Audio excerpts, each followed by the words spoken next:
Hello friends, I am Abhirandu Nizami and today we are going to study the topic essential boundary conditions and natural boundary conditions. So let's start. So first we will just have a definition of the functionals. So what is a functional? So basically functional is a function of a function. Why we are telling a function of a function? Because functional consists here if we say that f of x, u and u prime. So where x is an independent variables and u is a dependent variables, means u is itself a function of x here. Okay, and u prime is also a function of x. So therefore functional, if we are stating f as a functional, so functional is a function of a function, means independent x and u of x, where x is an independent variable and u is a dependent variable.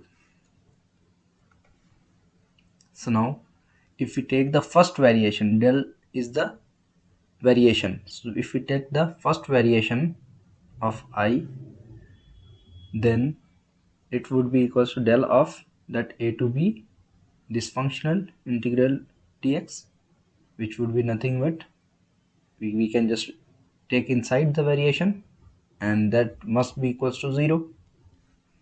So therefore if we have the first variation of this functional, then it would be like this: del f by del u into delta u plus del f by del u prime into delta u prime integrated within dx a to b equals 0.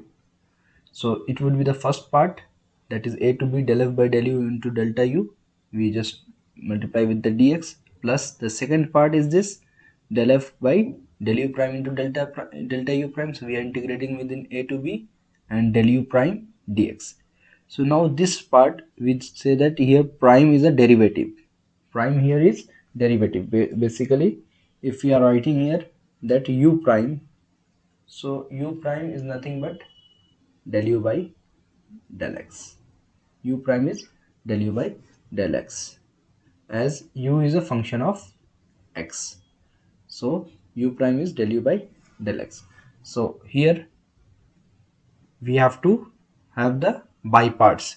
Okay, integration by parts for this part. So let's see.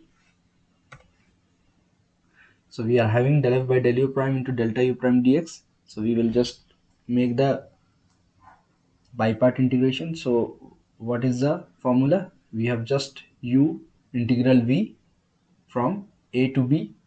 Okay, so this is the boundary conditions, minus integral of a to b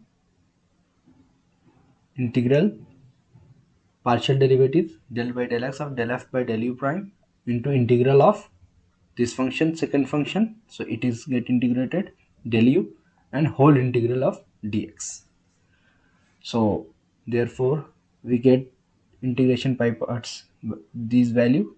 So therefore a to b we are integrating del f by del u into delta u dx, which was the first part there, plus integral of del f by del u prime into delta u prime dx, that should be equals to 0. So now this portion just we have written here. Okay, so we will just replace here this portion. So this we have written, that's equals to 0. Now we see here that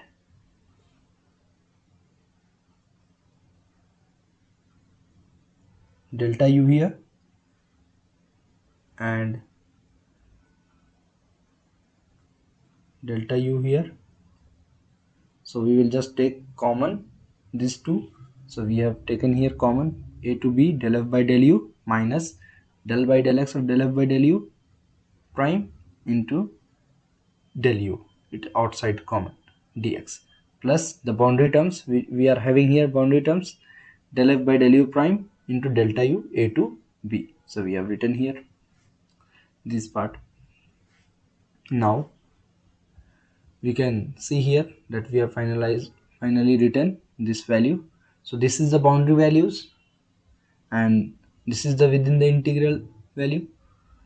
So within this domain we know that u here del is the variation on u, so this can't be 0. So therefore for this all to be equals to 0, this inside values must be equals to 0, which we state that it is the Euler-Lagrange value. It is nothing but Euler-Lagrange. Euler-Lagrange.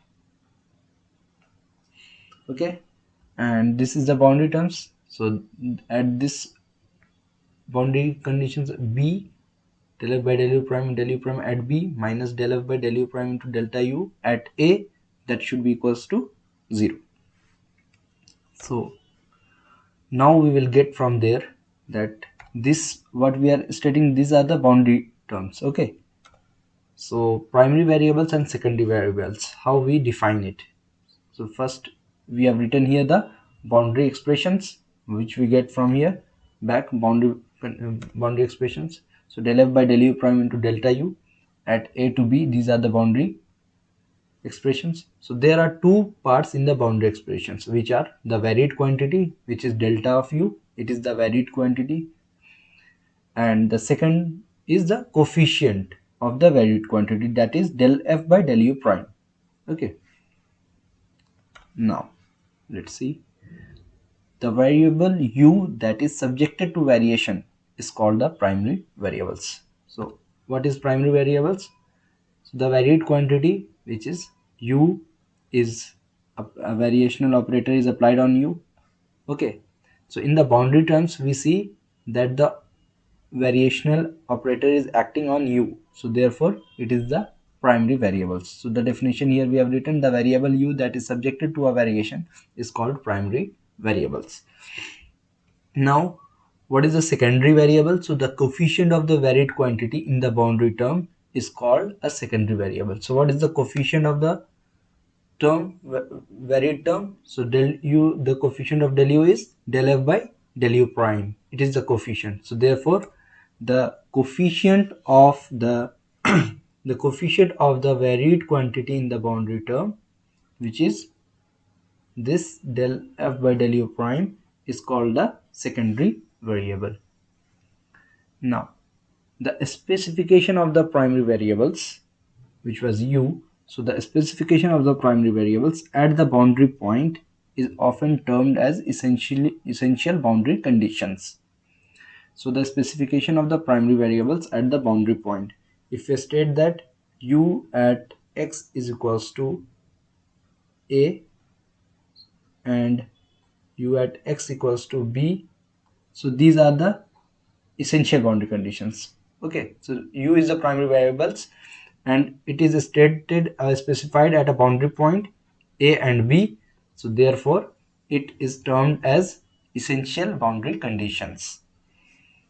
Now the specification of the secondary variables at a boundary point is often termed as natural boundary conditions. Means that if we are stating that del f by del u prime at x equals to a or x equals to b, then this would be the natural boundary conditions. So the secondary variables, that is del f by del u prime, which is stated at x equals to a or b, okay, so at the boundary point are called the natural boundary conditions. And the product of primary variable with the secondary variable often represents the work done. So we can say that the coefficient means the multiplication of del f by del u prime with dot product with del u gives the work done. So we have completed this lecture. Thank you.